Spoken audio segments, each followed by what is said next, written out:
Oi, gente, Roberto Rilo Biscaro aqui. Nesta sessão do canal eu utilizo meus conhecimentos de professor de literatura já de algumas décadas para falar sobre temas que podem cair no Enem, nos vestibulares, então é sempre em nível de ensino médio, mas todo mundo que gosta de literatura é muito mais do que bem-vindo. Hoje eu vou falar sobre naturalismo, que muitos críticos consideram como uma radicalização do realismo. Por isso que na maioria dos livros didáticos e apostilas, você tem lá realismo e naturalismo. Tanto é que, por exemplo, o contexto histórico, eu fiz um vídeo só, né? Na playlist, se você procurar, você vai lá ver. Contexto histórico geral, realismo, naturalismo. Depois no Brasil, em Portugal, estão lá. Aliás, eu convido vocês a se inscreverem no canal Robertando, se gostarem do meu conteúdo, compartilharem os vídeos, isso sempre ajuda e eu agradeço muito.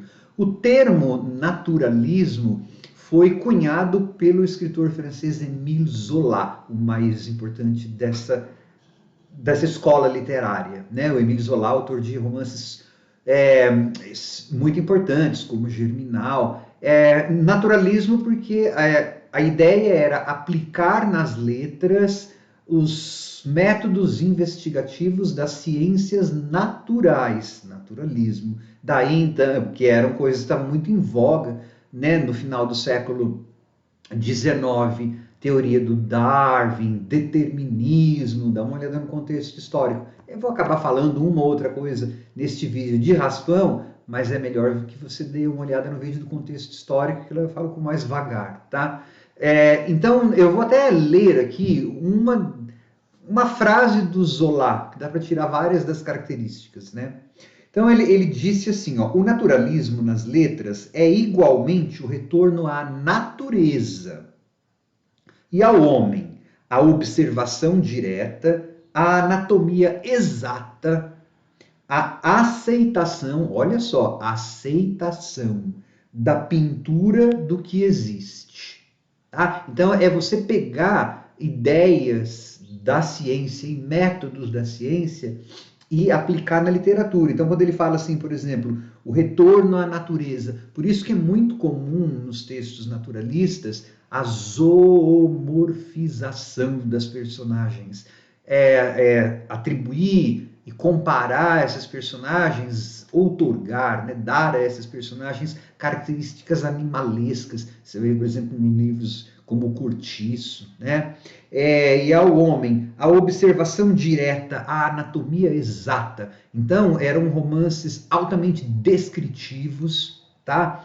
Que se empenhavam em dar o maior número de detalhes possíveis das descrições que faziam, em uma linguagem muito objetiva, quase parodiando a linguagem científica e o mais impessoal que o autor conseguisse ser. E aqui, né, a aceitação da pintura do que existe. Então, o homem na literatura naturalista, de modo geral, ele é visto como um produto do meio. É como se ele não tivesse agência alguma. Ele não é autor da história. Ele é do jeito que ele é, porque o meio, e mais especificamente, às vezes, as leis naturais, fizeram com que ele fosse dessa maneira. Então, é um homem que está encurralado do jeito que ele é, sempre lutando pela sobrevivência dele. Tá?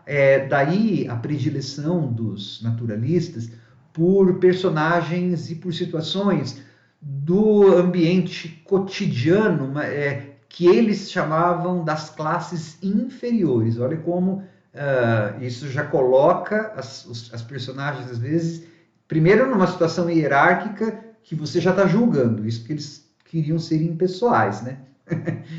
Por isso que o que era científico na época, hoje a gente vê como pseudocientífico, né? Determinismo, essas coisas todas.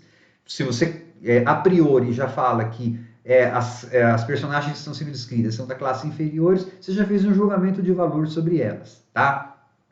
Então, eles pegavam essas personagens dessas classes, entre aspas, inferiores, e analisavam o comportamento delas como resultante das leis naturais, como resultante do meio em que elas estavam inseridas. Por isso que os temas que eles gostavam muito eram temas, às vezes, tabus para a época, mas que eram vistos sempre como doença, né?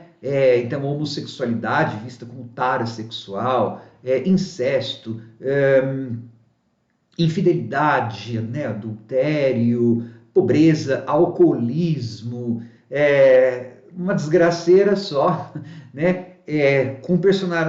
Com personagens altamente animalizadas, como eu já falei, e em situações muito patologizantes. Patologia é doença, então muitas das coisas eram vistas como taras, como doenças, tá?